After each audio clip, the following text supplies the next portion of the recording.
on a une première croisière Brest-Silly-Cork, ok, qui sera encadrée par Olivier Lemarois. Ok, donc vous avez la trombine en haut d'écran. Ok. Alors bien sûr, le clou, le point fort de cette croisière, c'est découvrir les îles Scilly à la pointe sud-ouest de la Cornouaille, hein, donc un archipel d'îles superbes, euh, voilà, des lagons polynésiens presque. Toujours un grand plaisir de retourner aux îles Scilly. Et puis même après une traversée vers Cork et qui ménage la possibilité de parcourir une partie de la côte sud-ouest de l'Irlande, Baltimore, Kinsale. Bon. Donc ça sera à chaque équipage, bien sûr, de concocter le programme qui convient, bien sûr, en tenant compte de la météo. Après, nous avons un Cork-Galway, Galway qui est sur la côte ouest de l'Irlande. D'ailleurs, au large de Galway, il y a les fameuses îles d'Aran, Aran. qui sont un passage incontournable. Okay. Voilà. Et puis, il y a plein d'escales, bien sûr. Il y a les rias irlandaises de la côte sud-ouest. Il y a les jardins de Glengarry, il fallait visiter au fond. Il y a la baie de Bantry. Il y a Dingle, qui est une escale superbe, très animée. Euh, euh, voilà, il y a plein, là également, il y a plein de choses à faire sur la côte sud-ouest de l'Irlande. Euh, Quelques photos là qui illustrent. euh, Vous avez euh, la falaise de l'île d'Aran, euh, pas à droite. Voilà. Voilà, donc on arrive au 7 juin. OK. Ensuite, on a un Galway-Auban. Euh, alors là, malheureusement, si je puis dire, le bord est déjà complet. Pierre Argimbaud, le chef de bord, a son fan club. Euh, mais bon, c'est une belle croisière jusqu'à Auban. OK. Ouais, jusqu'au 21 juin. Ok. Alors après, donc c'est aussi autre innovation de cette année, c'est que j'en ai parlé brièvement, peut-être. J'en ai introduit, nous avons introduit deux navigations d'une semaine chacune. Ok. Une qui va de Oban à Largs. Alors Largs, c'est juste au sud-ouest de Glasgow, très facilement d'accès aussi. Depuis Glasgow, il y a des trains très fréquents. Ok. Euh, Et là, donc, il y a un périmètre sur une semaine, il y a de quoi faire. Euh, Au départ de Bannes, l'île de Jura, il y a l'île de Giga aussi, il y a Port-Hélène aussi, où il y a trois distilleries, pour ceux qui connaissent, dont Talisker de mémoire, ou Laphroaig. Ok. D'ailleurs, l'équipage qui souhaiterait, qui envisagerait de s'arrêter à Port-Hélène, ce qui est quand même une destination importante, il est recommandé, si on veut visiter les distilleries, de s'y prendre à l'avance et de réserver par Internet. Voilà. J'ai fait l'expérience de m'arrêter là fin août, il y a 2 ans.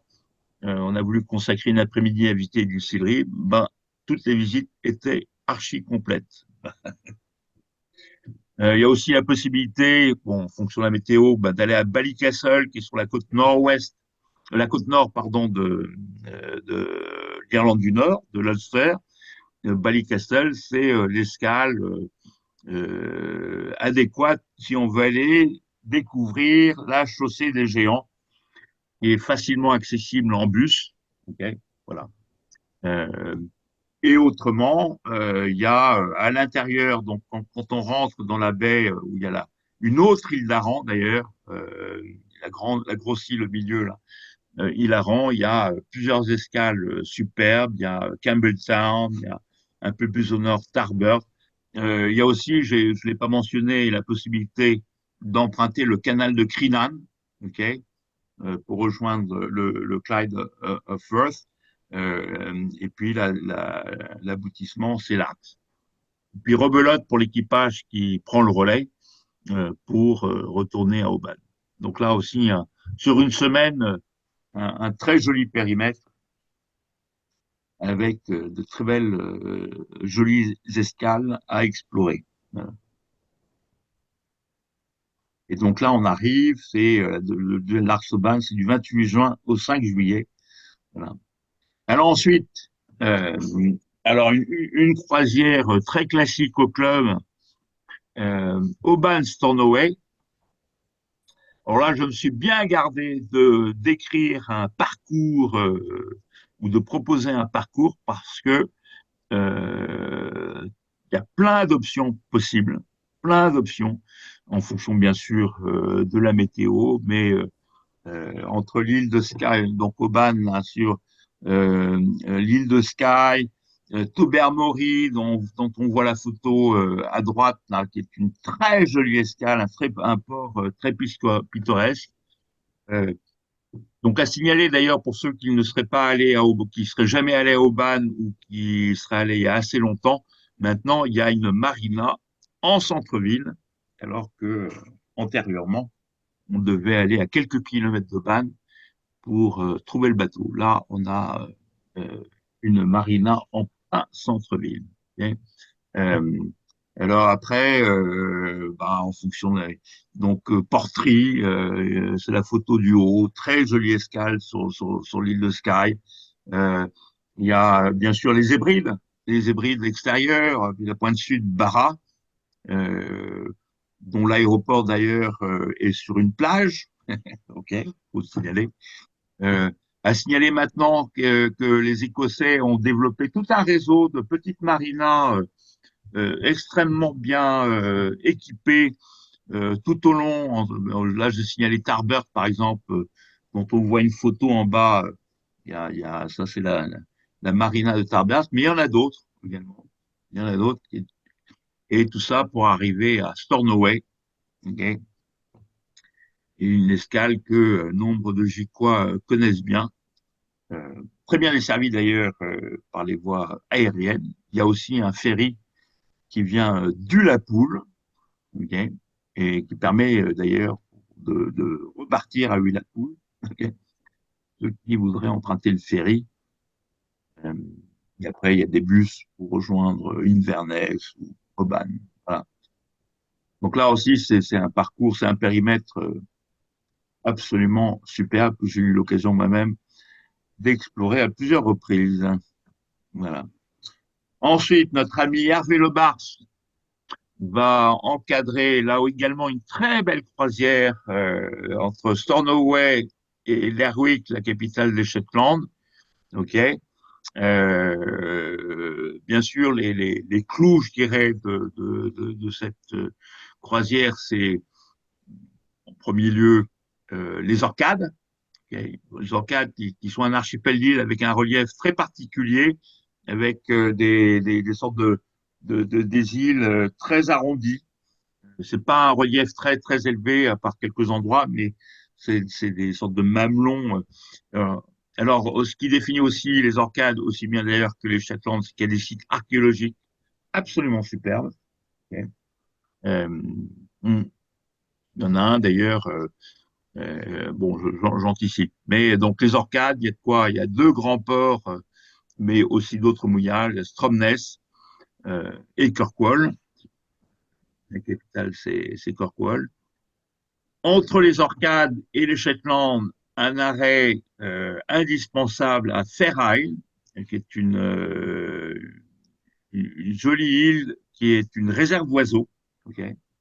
Il y a, y a un port dont j'ai mis la photo là, un port avec il y a un quai, okay, et ça vaut vraiment au moins une demi-journée si c'est pas plus. Et après, alors les Shetland, bon, ça dépendra des ambitions de l'équipage, hein, mais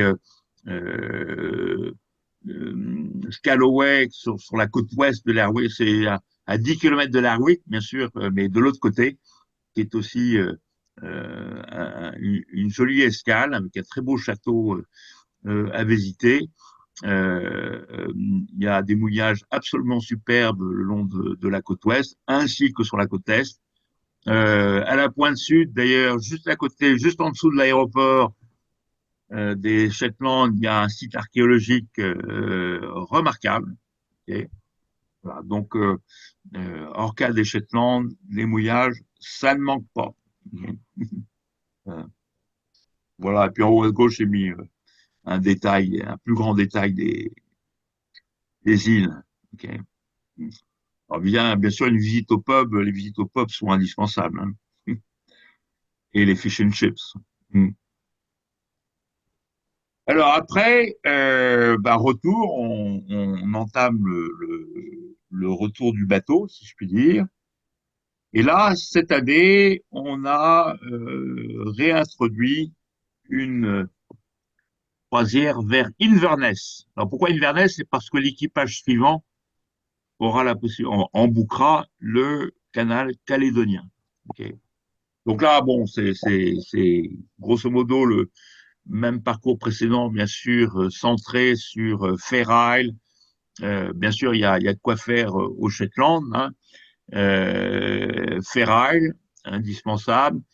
Les îles Orcades, avec notamment une escale à Kirkwall, mais il y a d'autres mouillages. Ah oui, j'ai oublié de mentionner concernant les Orcades, c'est qu'au sud, il y a la grande base navale, enfin non, oui, la grande base navale britannique de Scapa Flow. Okay. Il y avait la flotte britannique, et puis c'est là où la flotte allemande s'était sabordée à la fin de la Première Guerre mondiale. Okay. Voilà. Donc, ça vaut aussi le coup d'œil. Voilà. Et puis Inverness. Voilà. Et donc c'est notre nouvelle chef de bord au club, Sylvie Hubert, qui aura l'honneur, le plaisir d'encadrer cette croisière. Voilà. Mm. Il a aussi des belles choses à voir. Mm. Alors, comme je le disais, l'équipage suivant, donc là, ce sera du 16 août au 30 août, skipper Alain Darmaillan, okay, qui est d'ailleurs un ancien professionnel du monde nautique, donc quelqu'un d'hyper compétent, excellent chef de bord au demeurant. Okay.